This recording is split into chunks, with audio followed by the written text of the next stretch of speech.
Assalamualaikum warahmatullahi wabarakatuh. Di sini bersama saya Muhammad Zana Khairin Jahwan dengan NIM 12010240004 kelas PIA. Di sini saya akan menjelaskan tentang praktik atau pengaruh media dan teknologi terhadap keberagamaan peserta didik. Nah, media dan teknologi itu tidak terpisahkan terhadap kehidupan saat ini atau kehidupan di era globalisasi saat ini. Kemudian pengaruh itu mencapai berbagai aspek. Nah, aspek penting yang akan saya bahas di sini tentang aspek keberagamaan terhadap peserta didik. Nah, pertanyaan besarnya di sini, bagaimana pengaruh media dan teknologi itu terhadap pemahaman keberagamaan peserta didik dan bagaimana praktik keberagamaan peserta didik tersebut dengan adanya pengaruh hal itu nantinya akan menjadi bagaimana. Nah, yang pertama itu adalah tentang segi positif dari media dan teknologi. Nah, dampak positifnya itu bisa akses ilmu agama terhadap peserta didik itu bisa menjadi lebih luas. Kemudian media dalam belajar juga menjadi lebih interaktif dan juga lebih inovatif ketimbang dari zaman-zaman dulu sebelum adanya teknologi tersebut.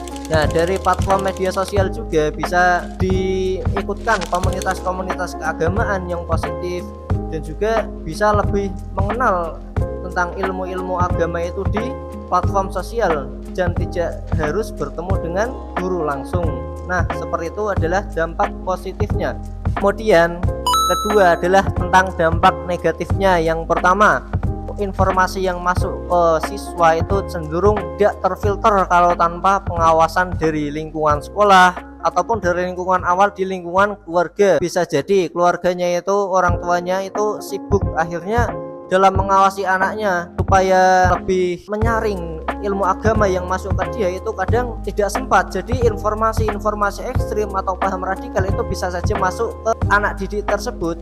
Kemudian yang kedua tentang ibadah. Nah, dari ibadah itu kalau teknologi dan media itu tidak dibatasi, bisa jadi ibadah contohnya sholatnya berkurang dikarenakan sedang asik main game, asik bermain media sosial ataupun nonton video-video dari TikTok, Instagram ataupun YouTube. Nah, itu menjadikan sholatnya berkurang.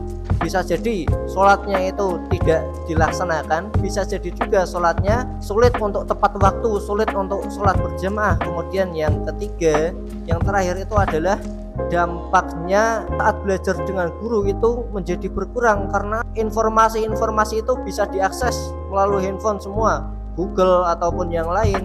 Nah, yang menjadikan para siswa itu malas untuk mendengarkan guru, malas untuk berinteraksi dengan orang lain. Kalaupun mereka ditanya, nanti bisa tanya ke Mbah Google lah istilahnya, ataupun bisa tanya di platform online, di komentar ataupun yang lain, ataupun bisa juga lewat video di YouTube. Nah, tapi kan interaksi dengan guru itu sebenarnya menjadikan keberkahan tersendiri terhadap pemahaman ilmu keberagamaan yang masuk ke dalam diri siswa tersebut. Nah, kalau seperti itu kan tidak terfilter juga antara informasi yang masuk itu adalah informasi yang benar atau tidak. Kalaupun orang tua bisa mengawasi, itu juga tidak sepenuhnya 100% bisa mengawasi peserta didiknya. Nah, ada istilah seperti ini.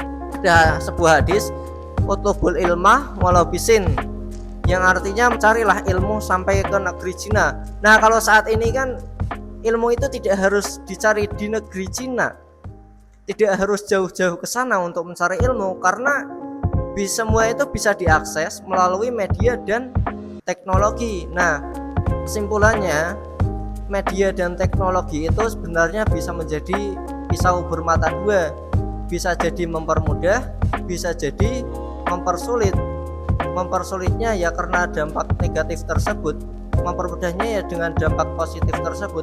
Antara dampak positif dan dampak negatif itu sebenarnya bisa imbang, tetapi malah lebih condong ke dampak negatif karena dampak positifnya itu lumayan sulit kalau tanpa pengawasan dari orang-orang sekitarnya.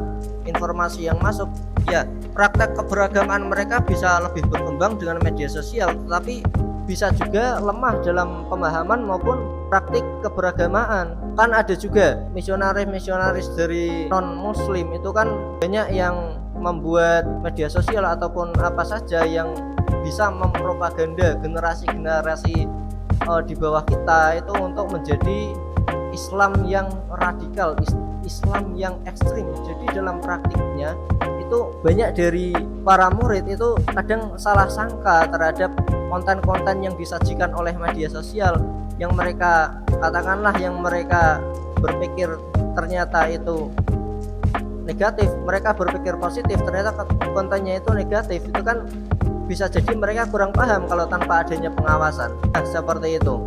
Kemudian kalau di survei yang ada di misalkan di Google, di web apa, di web di YouTube ataupun di apa, itu memang iya kalau media sosial itu bisa meningkatkan belajar siswa. Ada yang mengatakan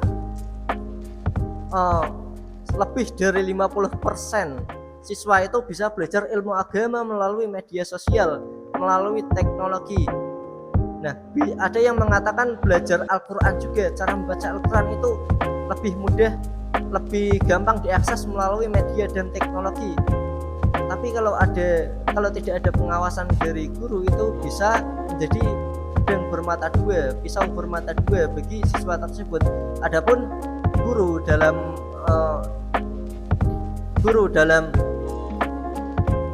membuat media dan teknologi dalam pelajaran di kelas itu sebenarnya bisa lebih inovatif, bisa dengan membuat kuis-kuis tentang keagamaan, bisa membuat tentang video-video belajar mengenai video-video Islami yang disajikan dalam konten tersebut, dan juga bisa dengan praktek-praktek yang bisa disajikan melalui media dan teknologi.